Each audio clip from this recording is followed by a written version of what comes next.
Heran, selalu ada yang baru. Ya. Withdrawal effect, istilah ini biasanya digunakan di dalam konteks medis atau psikologis.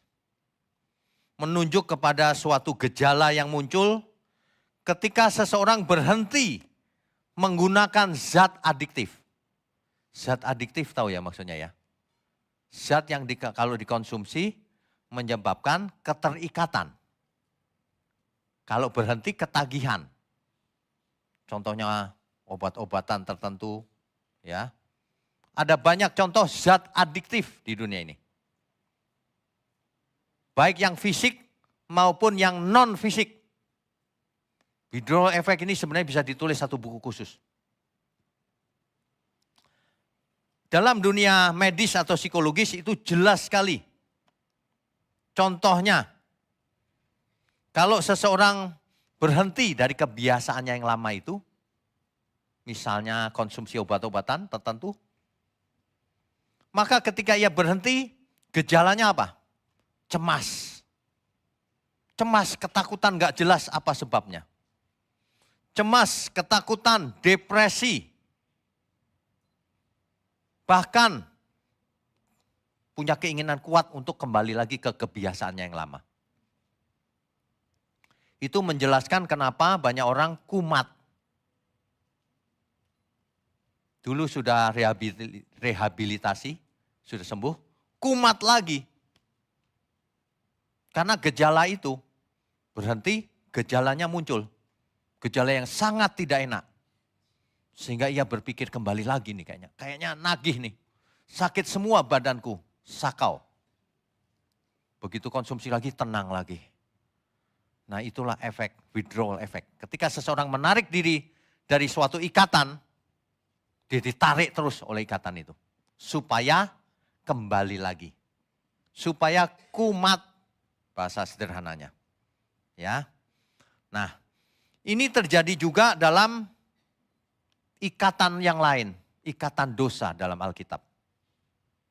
Seseorang yang terikat oleh dosa, dalam jangka waktu lama ikatannya makin kuat, saudara. Orang yang terjerat oleh pornografi, makin lama ia terjerat, makin kuat dia. Makin tidak bisa keluar. Oleh kekuatannya sendiri dia nggak bisa keluar. Karena terikat.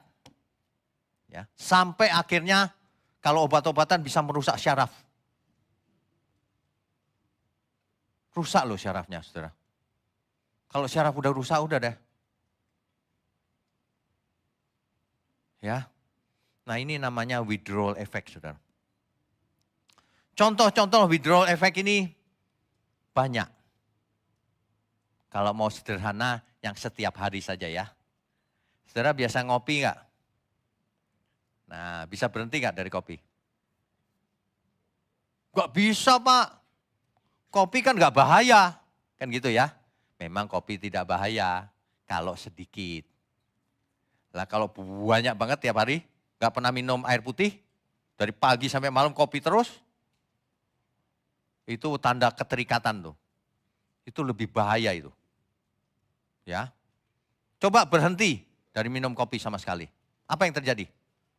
Withdrawal effect. Sakit kepala. Gelisah. Gak bisa konsentrasi, Pak. Gak bisa. Gitu. Bahkan bisa depresi loh kalau diterusin. Itu cerita depresi, withdrawal effect yang sederhana itu kopi misalnya. Ya yang lebih sederhana lagi, biasa makan lemak. Disuruh gak makan lemak, coba aja kalau gak percaya. 3 hari aja. Jangan makan daging sama sekali, gorengan sama sekali. Apa yang terjadi? Mulutnya nanti. Udah makan banyak kayak gak nendang nih. Kata orang gini, kalau gak makan nasi belum makan katanya. Ya, kalau itu bukan ikatan, itu normal.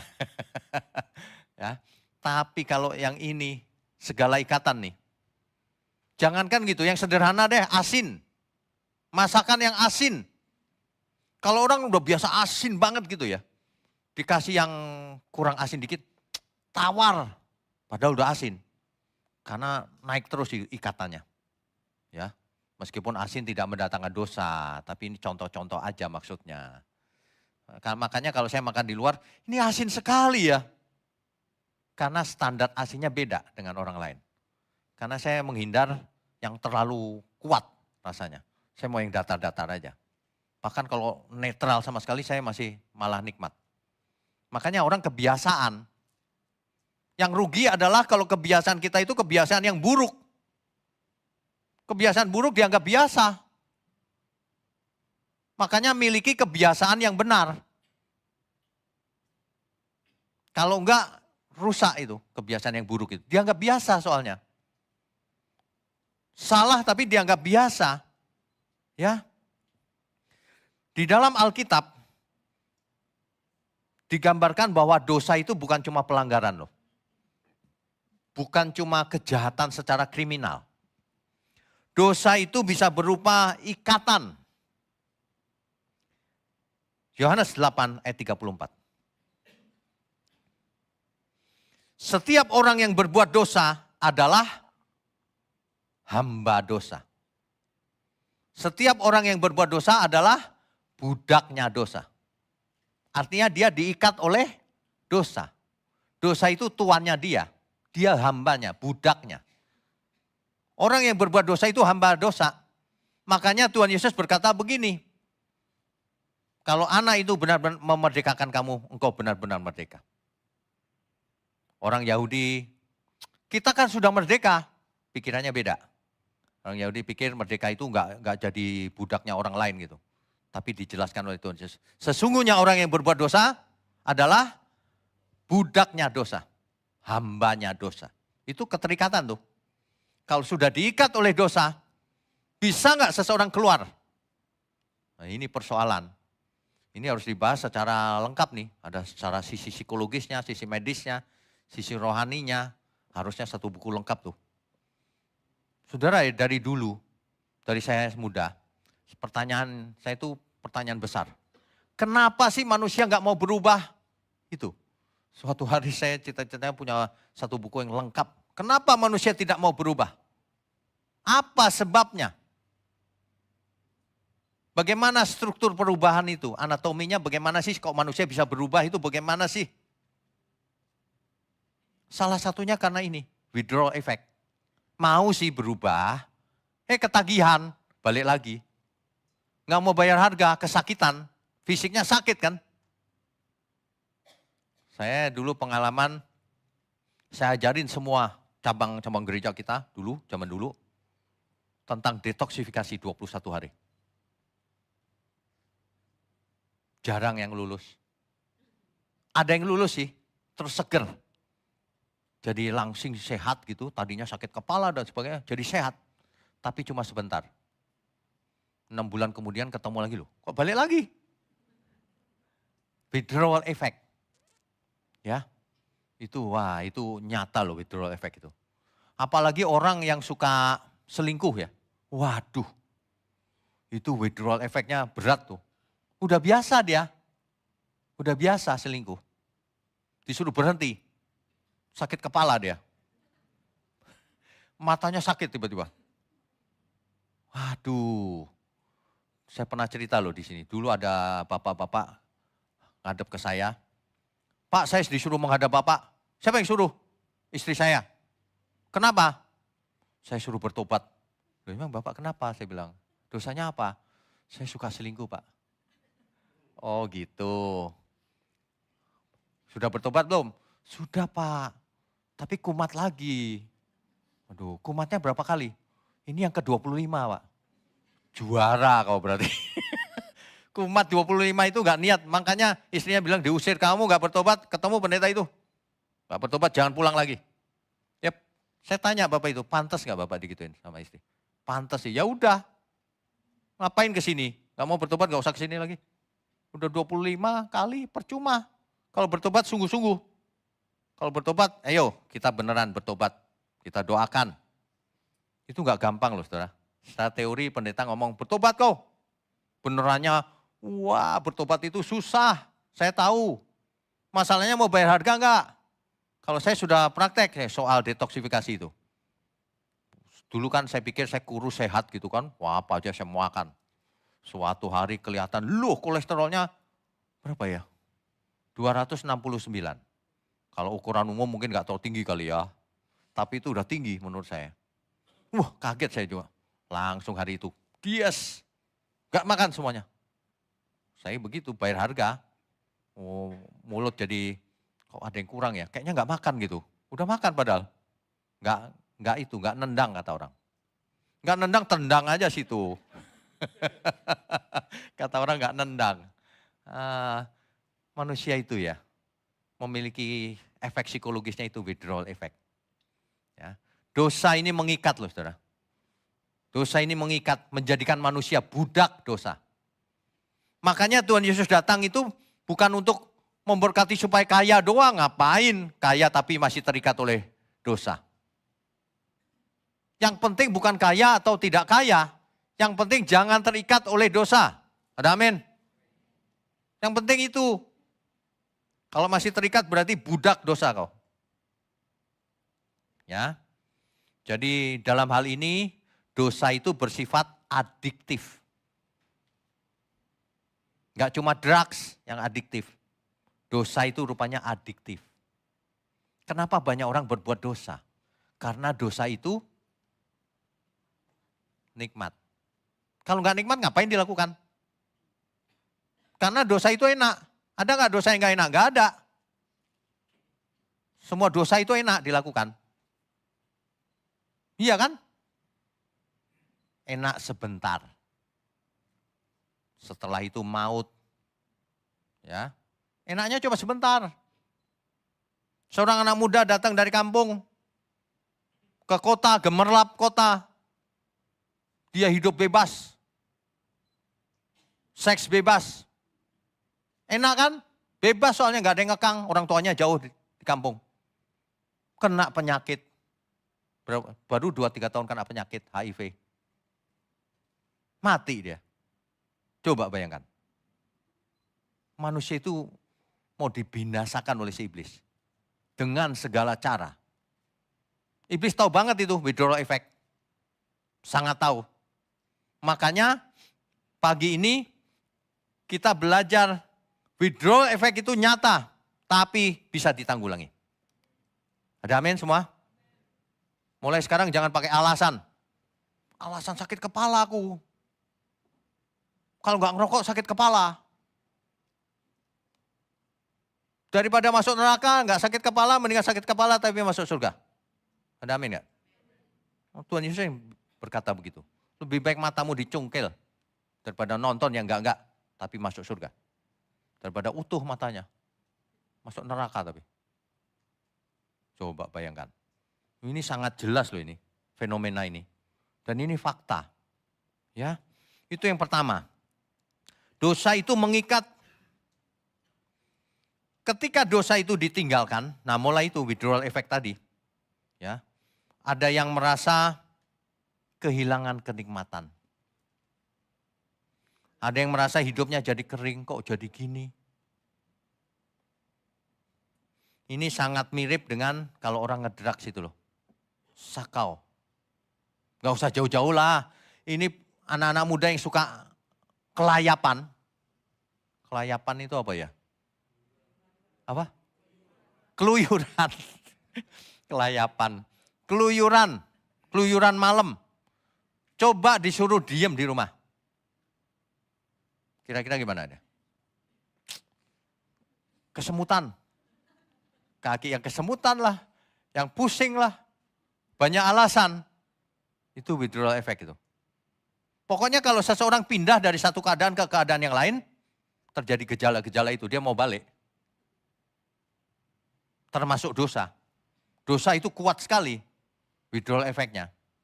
Coba aja pengalaman pribadi. Ya, dites. Contoh di Alkitab. Bayangkan ya, bangsa Israel itu jadi budak di Mesir. Kerja paksa, kerja rodi. Budak di Mesir. Dikeluarkan oleh Tuhan dari Mesir. Musa yang memimpin. Mestinya kan yes, terima kasih Tuhan. Gitu kan? Sampai di padang pasir, Gak ada makanan, gak ada minuman. Dia mau balik lagi loh. Aduh biarin deh jadi budak gak apa-apa. Tapi makan daging enak. Coba mentalnya mental budak. Banyak manusia mentalnya budak dosa. Disuruh meninggalkan dosanya cuma sebentar. Aku manusia biasa gak bisa kayaknya. Coba. Ini loh. Ini yang perlu dijelaskan. Makanya teologi yang mengatakan kamu sudah selamat. Itu bohong itu. Kamu harus menang lawan dosamu, natur dosamu itu. Withdrawal effect dilawan. Itu yang benar. Kamu sudah selamat sejak dibaptis. Sesat itu orang itu. Itu yang merusak orang percaya itu. Merasa sudah selamat. Keselamatan bukan karena perbuatan baik. Aku gak perlu melakukan apa-apa, gak perlu usaha. Tuhan yang lakukan semuanya. Ngawur itu. Itu ngerusak semua orang itu. Orang jadi tenang. Sudah selamat. Nangkap maksud saya ya. Justru kita itu ditekan. Kamu gak bertobat, gak selamat. Mana ada orang gak bertobat selamat? Gak ada. Siapa yang mengerjakan keselamatan? Tuhan Yesus mula-mula di kayu salib. Sekarang giliran kita. Berkali-kali firman Tuhan disampaikan. Sama seperti Bapa mengutus aku mengutus kamu, kata Tuhan Yesus. Kita itu sedang diutus. Ya, amin saudara. Jangan dengerin tuh, sekali selamat tetap selamat. Mana ada begituan di Alkitab? Gak ada. Di Alkitab bahkan dikatakan ada orang yang tadinya sudah mendengar kebenaran. Mengalami karunia Roh Kudus. Hidup benar. Tapi murtad lagi. Oh manusia itu bisa murtad. Withdrawal effect. Dia mau balik lagi ke dosanya yang lama. Makanya pilih gereja yang benar. Pilih firman Tuhan yang benar-benar benar. Mungkin gak cuma di sini yang benar-benar, tapi ada di tempat lain. Silakan, tapi jangan ngawur. Aku senang yang di sana dihibur aku. Itu udah dibilang oleh Alkitab tuh. Nanti akan ada generasi yang mencari guru-guru palsu. Yang cuma mau menyukakan telinganya saja. Kok datang dikipas-kipas, biar enak gitu tidurnya. Tidur di gereja enak. Aduh, ini mengerikan loh. Bapak Ibu Saudara sekalian ya. Sebenarnya kita itu sedang perang rohani. Peperangan rohani, saya setiap hari mikir Tuhan bagaimana ya. Dunia ini kok begitu ya. Banyak orang tidak cinta Tuhan. Banyak orang tuh gak cinta Tuhan. Khotbah ngawur-ngawur. Waduh, tidak mendidik jemaat supaya hidup suci. Katanya manusia biasa tidak bisa hidup suci. Malah bukannya mendorong, memberi semangat, malah sebaliknya. Kamu sudah selamat, gak usah lakukan apapun. Tuhan yang lakukan semuanya. Waduh, ngawur kebangetan ya. Itu sabotase pekerjaan Tuhan loh sebenarnya. Ya, jadi contohnya Israel. Keluar dari Mesir, malah mau balik Mesir lagi. Karena di Mesir lebih enak katanya. Yang berikutnya, Rasul Paulus. Rasul Paulus kurang apa lagi? Rasul Paulus itu sudah tahu bahwa dulu yang kuanggap keuntungan, sekarang kuanggap sampah. Itu Taurat tuh maksudnya. Dulu dia melakukan Taurat. Dia pikir sempurna. Ternyata setelah mengenal Tuhan Yesus, itu sampah itu. Jauh lebih mulia Tuhan kita. Nah, yang sudah begitu saja, di Roma 7 ayat 19. Rasul Paulus berkata begini, sebab apa yang aku kehendaki yaitu yang baik, tidak aku lakukan. Tetapi yang jahat yang tidak aku kehendaki justru yang aku lakukan. Rasul Paulus punya dorongan untuk kembali ke manusia lamanya. Withdrawal effect itu. Udah lama loh padahal, udah dahsyat loh. Apalagi yang belum dahsyat. Apalagi yang mau berangkat. Aku mau Pak. Baru berangkat. Nanti temannya bilang, gak usah terlalu fanatik lah jadi orang. Ya, nanti kau jadi aneh. Itu, selalu ada banyak gangguan. Tapi kalau kita cinta Tuhan, kita nggak mau dengar semua. Kita mau lihat Tuhan. Kita mau datang kepadanya. Ada amin, saudara? Kita beri kemuliaan untuk Tuhan.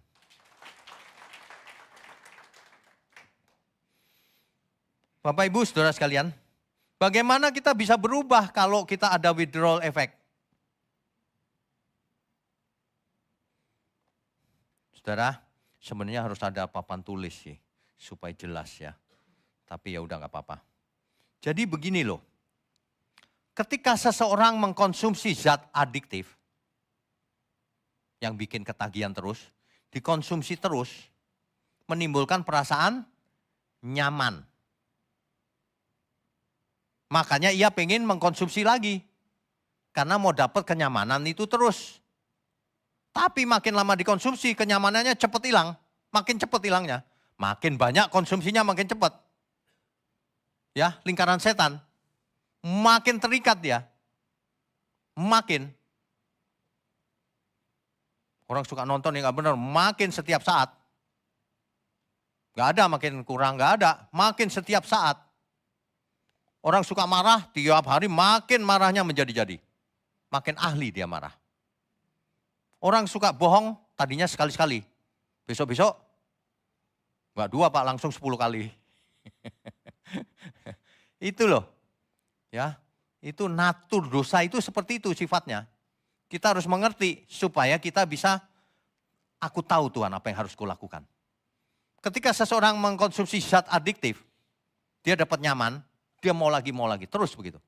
Sampai suatu hari, aku harus berhenti nih. Dia berhenti. Begitu dia berhenti, withdrawal effect. Efeknya muncul gejalanya. Kesakitan, ototnya sakit, perasaannya deg-deg, cemas gak jelas sebabnya apa. Depresi, sedih, dan sebagainya. Itu pasti. Nah pilihannya, setelah mengalami withdrawal effect, ada 2 jalan. Kita mau bertahan, biarin aja sakit. Atau menyerah. Kalau itu menyerah, balik lagi konsumsi, nyaman lagi.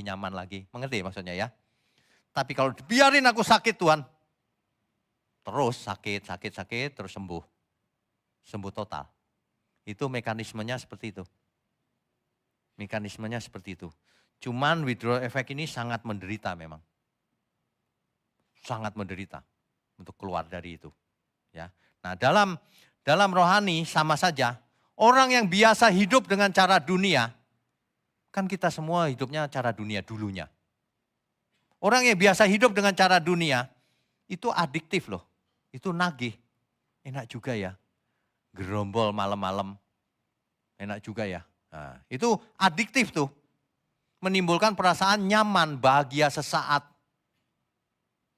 Dalam segala hal. Misalnya soal mamon. Korupsi. Mula-mula korupsinya kecil. Gak ada langsung korupsi triliunan, gak ada. Kecil-kecilan. Gak ketahuan. Gak apa-apa ternyata. Gak apa-apa lah, tambahin dikit lah. Tambahin dikit. Lama-lama gede. Gak puas juga setelah gede. Terus begitu. Nyaman kan, dia terusin. Terikat ya. Begitu berhenti, ya gajiku cuma segini. Biasa ngambil cuma langsung dapat. Waduh itu susahnya minta ampun tuh. Orang bisnis biasa bisnis omsetnya gede, curang. Sekarang suruh jujur. Aduh susah juga ya jualan ternyata ya. Gimana dong? Susah. Tapi pilihannya tetap ada 2. Setelah masuk ke suasana yang tidak menyenangkan itu, gara-gara berhenti dari mengkonsumsi adiktif, dosa, pilihannya tetap 2. Mau berhenti terus dari dosa atau mau balik lagi. Kalau balik lagi nyaman lagi. Dapat uang gampang, nyaman, fly, nyaman. Pilihannya 2. Makanya orang yang tidak bisa bertobat udah ketahuan sebabnya apa. Karena nggak mau berubah. Karena berubah itu kan tidak enak awalnya. Nanti setelah lama baru enak dia. Ya. Makanya perubahan Pertobatan itu nggak bisa diusahakan secara psikologis, nggak bisa. Kalau orang nanya saya, Pak saya mau ke psikolog, percuma. Saya udah tahu, psikolog memberi nasihat, kau lakukan nggak?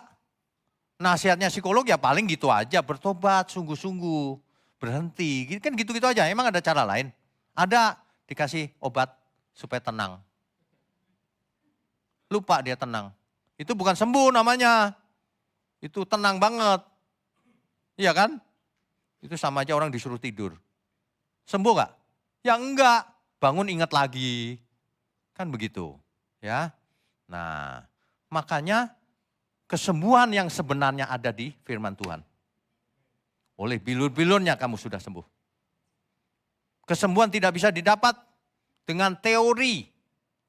Gak bisa. Harus dengan komitmen penuh. Harus dengan perasaan kita.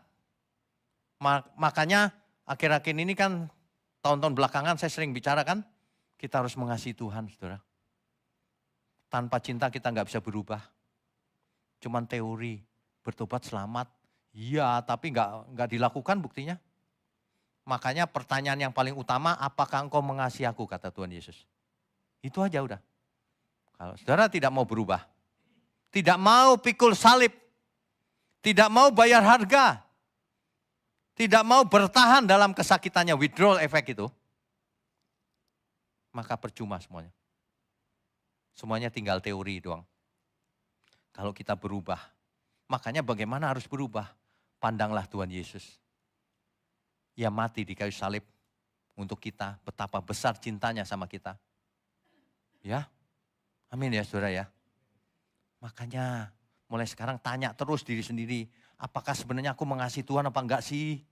Gitu. Kalau enggak melakukan berarti tidak mengasihi, apapun alasannya. Jangan hidup di dalam comfort zone, zona nyaman. Aku biasanya gini kok Pak, enggak apa-apa kok selama ini. Enggak apa-apa kok makan jeroan tiap hari. Ini buktinya enggak apa-apa. Ya kelihatan luarnya enggak apa-apa, dalamnya, ya kan? Enggak apa-apa kok aku buat dosa, enggak ada yang tahu ini. Siapa bilang enggak ada yang tahu? Tuhan tahu persis dosa kita apa. Tuhan tahu persis apa yang ada di pikiran dan hati kita. Ya, pikiran jorok, Tuhan tahu persis. Makanya hidup suci itu memang enggak gampang. Kita bersihkan pikiran hati kita setiap hari. Belajar firman yang benar. Firman benar aja masih susah loh usahanya, perjuangan kita. Satu, firman harus benar, kebenaran. Kedua, kita harus punya komunitas yang benar, saling menguatkan. Kalau komunitasnya rusak semua ya nggak bisa berubah orang. Manusia itu lemah. Komunitasnya harus komunitas kebenaran. Harus di mana atmosfernya itu orang-orangnya benar. Jadi kita bisa saling mengingatkan, saling menguatkan. Kan begitu, iya kan? Dan yang ketiga, kita harus mengasihi Tuhan. Cintanya harus berkorban. Kalau tidak, nggak bisa berubah. Tanpa cinta orang tidak bisa berubah. Nggak bisa. Suami istri kalau saling mengasihi, benar-benar saling mengasihi, pasangannya buat salah pun nggak apa-apa. Salah ya nggak apa-apa lah. Tapi jangan diulang ya Ma, Pak. Jangan diulang lagi. Itu aja paling. Iya kan? Sebenarnya manusia itu nggak ada kok yang mau celaka. Nggak ada. Cuma ya itu, nggak mau bayar harga. Mau dapat keselamatan gampang, dapat kerjaan gampang, dapat gaji besar gampang, sukses gampang. Nggak ada di dunia ini. Apalagi soal selamat. Tuhan Yesus berkata, berusahalah masuk pintu yang sempit itu. Sebab banyak orang berusaha tapi tidak dapat masuk. Kan gitu. Iya kan? Begitu. Nah makanya setiap kali kita sampaikan firman, selalu tekanannya itu keselamatan, karakter kita. Bapak Ibu Saudara, saya ingatkan ya, ikuti impartasi. Meskipun saudara impartasi khusus pelayan, tapi jemaat pasti banyak gunanya juga. Ikuti impartasi, sudah 10 seri ini. supaya mengerti. Withdrawal effect itu biasa aja. Bahkan kalau saya lagi sakit, apa itu greges itu apa ya? Meriang. Enggak apa-apa, enggak panas, enggak merasa menderita, enggak. Saya gini cuma, meriang tuh gini ya rasanya ya. Kok enggak enak juga ya? Gitu. Dinikmati aja. Oh meriang tuh begini. Enggak apa-apalah, supaya enggak sombong. Gitu aja. Jangan meriang dikit, aduh Tuhan kenapa ini terjadi Tuhan. Ya meriang dikit aja pakai ngeluh-ngeluh segala. Meriang ya biarin aja lah, ya enggak apa-apa Tuhan. Supaya aku enggak sombong, kan gitu aja simple. Hidup ini dibuat sederhana saja, tapi kebenaran. Amin, saudara. Ya, makanya it's all about love. Apakah kita mengasihi Tuhan atau tidak? Kalau orang mengasihi Tuhan, withdrawal effect itu biarpun sakit, biarpun apa, kulakukan Tuhan. Untuk membuktikan cintaku sama Tuhan. Makanya saudara yang ada di gereja, di kita ini, di GMM, saudara pasti mengalami withdrawal effect. Dulu saudara nggak tahu biasa seperti apa hidupnya. Tapi waktu di sini, kekudusan, kebenaran itu didengungkan terus. Saudara yang biasa ngomong sembarangan sekarang berhenti. Gak bisa Pak, otomatis. Gak ada yang otomatis. Otomatis pun ada tombolnya pasti. Iya kan? Mana ada mesin jalan sendiri gak bisa dimatiin, gak bisa diapain. Pasti ada tombolnya. Tombolnya matiin. Kalau memang kita cinta Tuhan. Nah, buktikan saudara, kita memang cinta Tuhan. Tadi itu lagunya keren loh. Biarlah roh menyala-nyala. Ya, itu ibu-ibu gimana? Gak salah kita pilih ibu-ibu yang begitu. Tapi ngomong-ngomong yang muda-muda jangan itu dong kalah sama ibu-ibu. Gimana sih? Oh. Bapak-bapak juga gak boleh kalah. Oke, jadi withdrawal effect itu gitu saudara. Dalam konsep sederhana gini. Aku mau tobat Tuhan. Baru melangkah. Mulai deh meriang, ya enggak gitu. Mau terus enggak? Kok terus meriang? Terus aja enggak apa-apa, sakit hati, sakit apa, biarin aja, biar hancur kitanya. Habis itu sembuh total. Kalau orang masih menyimpan sakit hati, dia belum sembuh. Kalau orang enggak bisa mengampuni, dia belum sembuh. Orang harus bisa lepas. Siapapun orangnya yang menyakiti, biarin aja, enggak apa-apa. Yang penting mau bertobat. Kalau nggak bertobat, tinggalin aja orang itu. Jangan buang waktu. Hidup kita milik Tuhan, bukan milik siapa-siapa. Ya, kita ini hidupnya tinggal berapa lama sih, kita nggak tahu loh. Saya juga nggak tahu kan sampai kapan kan saudara. Nggak tahu. Saya cuma berdoa Tuhan, kalau boleh kasih kami umur panjang, para pelayan Tuhan juga seluruh sehat, umur panjang untuk melayani bersama-sama. Sebab dunia seperti itu ngajarnya, gak benar. Kalau yang benar itu sedikit. Kata orang baik cepat dipanggil Tuhan. Enggak juga saudara. Enggak juga. Orang jahat juga banyak yang cepat dipanggil Tuhan. Ya, jadi jangan alasan itu lalu jadi gak baik. Di Alkitab itu ada loh. Satu firman yang bilang begini, jangan terlalu baik, nanti umurmu pendek. Beneran ada? Di Amsal. Tapi itu satir. Satir itu ngerti gak ya satir? Satir itu sindiran. Jangan dianggap harafiah, itu satir saudara. Itu satir itu kayak begini loh. Kayak orang tua sama seorang anak yang suka ngerokok misalnya. Nah kamu berhenti ngerokok. Tetap aja bandel gitu. Lama-lama orang tuanya bilang gini, 10 pak sekalian sehari. Ngerti gak maksudnya? Bukan disuruh 10 beneran, bukan. Itu bahasa, kamu tuh gimana sih gitu. Jangan terlalu baik, nanti cepat mati. Bukan gitu sebenarnya. Karena kekayaan di tangan kanan apa kiri, satunya umur panjang. Kan gitu kan? Tuhan itu gak ingin kita mati cepat-cepat saudara. Ya. Tapi kalau dipanggil Tuhan ya siap Tuhan. Terserah Tuhan aja. Kita nggak tahu sampai kapan kita hidup. Tapi pastikan sebelum kita menutup mata, kita sudah keluar dari withdrawal effect. Kita sudah matang. Udah gak mempan, pikul salib gak masalah. Ya, hari ini banyak orang gampang tersinggung.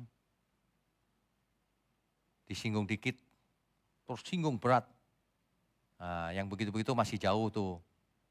Jangan gampang tersinggung. Setiap orang yang mengatain kita apapun, biasa aja. Kita udah tahu withdrawal effect. Ya kan? Itu biasa aja. Kalau aku berhenti memang begitu. Setan itu memang suka ini nyerang supaya aku balik lagi ke manusia lama. Biasa aja. Ya, amin ya. Hidup ini sebentar loh saudara. Lagu tadi itu sekarang itu ajaib juga, itu nggak tahu kenapa bisa jadi fananya dunia ini. Ya. Dan itu benar-benar saudara. Dunia ini memang fana. Mari kita cari yang kekal. Jangan cari yang fana. Fananya dunia ini bagaikan uang, hanya sekejap saja ada. Hidup di bumi ini hanyalah singkat. Untuk apa kita dicipta? Hidup hanya menumpang di bumi ini, seperti seorang musafir. Singkatnya hidup ini semua berlalu. Untuk apa semua ini? Adonai Elohim.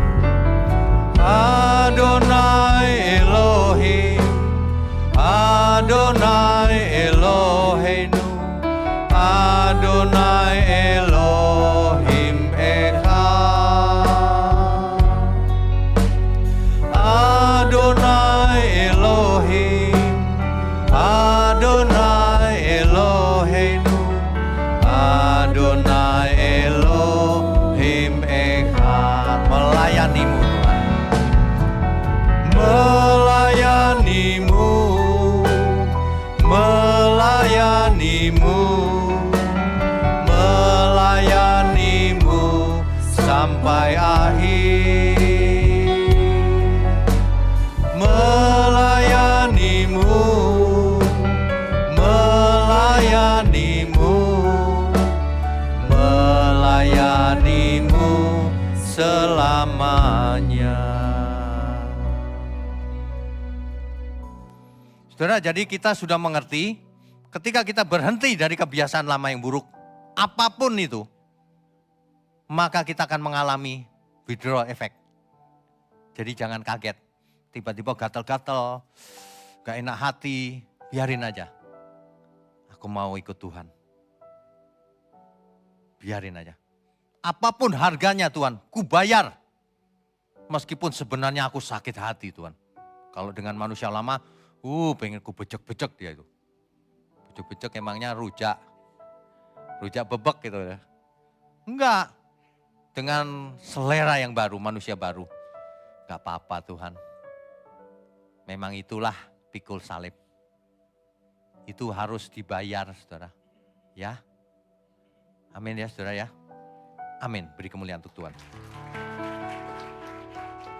Bapak Ibu saudara sekalian, saya himbau ya, ada jemaat yang baru di sini, baru datang sekali.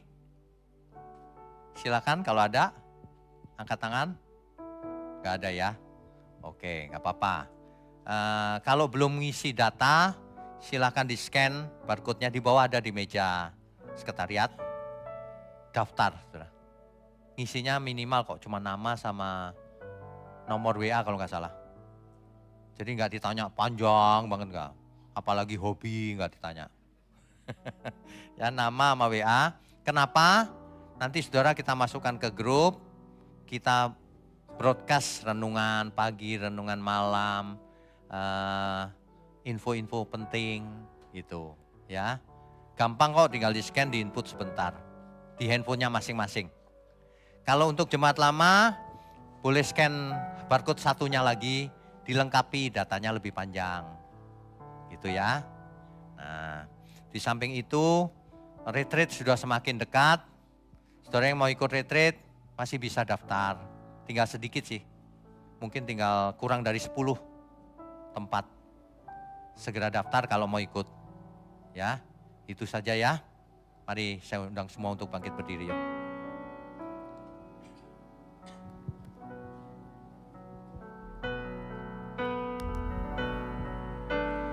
Adonai Elohim, Adonai Elohim, Adonai Elohim Echad. Adonai Elohim, Adonai Eloheinu, Adonai Elohim Echad. Melayanimu Tuhan. Melayanimu, melayanimu, melayanimu sampai akhir. Melayanimu, melayanimu, melayanimu selamanya. Melayanimu Tuhan. Melayanimu, melayanimu, melayanimu sampai akhir. Melayanimu, melayanimu, melayanimu selamanya. Bapa kami yang di surga, terima kasih kalau kami diajar kebenaran firman-Mu. Biarlah setiap kami boleh masuk ke dalam perlombaan yang diwajibkan. Amin. Dan menjadi pemenang. Terima kasih Tuhan untuk gereja GMM, gereja mula-mula. Biarlah semakin hari semakin Tuhan pakai secara ajaib untuk menyadarkan banyak jiwa yang sudah tersesat. Terima kasih untuk para pelayan Tuhan. Terima kasih untuk seluruh jemaat Tuhan dimanapun berada. Terima kasih untuk tangan-tangan yang mendukung pekerjaan-Mu ini Tuhan. Tuhan berkati berlimpah-limpah. Terima kasih Tuhan. Sekarang kami mau mengangkat tangan kami tinggi-tinggi. Layakkan setiap kami untuk menerima berkat yang dari Tuhan. Kami sambut segala berkat, semua yang baik, yang berkenan bagi Tuhan. Turun atas kita semua. Hanya di dalam nama Tuhan Yesus Kristus. Tuhan dan Juru Selamat kami yang hidup. Haleluya. Semua yang percaya katakan amin. Amin. Amin. Silakan duduk Bapak Ibu Saudara sekalian. Terima kasih untuk pelayanan Bapak Gembala. Tuhan selalu memberkati dan menyertai. Bapak Ibu Saudara sekalian, sambil kita beranjak dari tempat kita masing-masing, kami mengucapkan selamat berakhir pekan. Tuhan berkati. Jangan lupa hari Kamis ini, tanggal 29 ada ibadah kenaikan Yesus Kristus. Kami mengundang setiap kita boleh hadir kembali hari Kamis ini tanggal 29. Sampai jumpa di hari itu. Tuhan Yesus berkati Bapak Ibu Saudara. Shalom.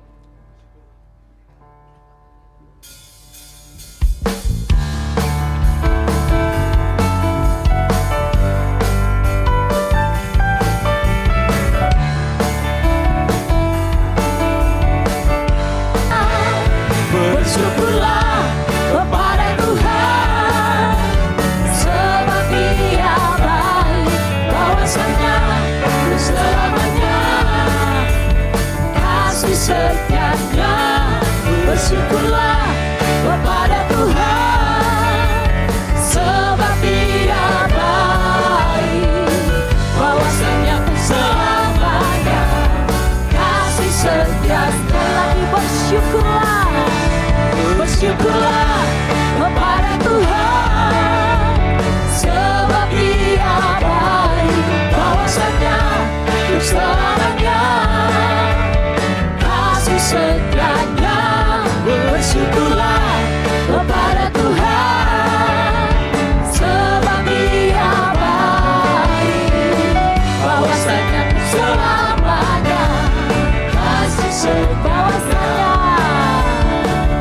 bahwasanya ku selamanya, bahwasanya ku selamanya, bahwasanya ku selamanya, kasih setianya.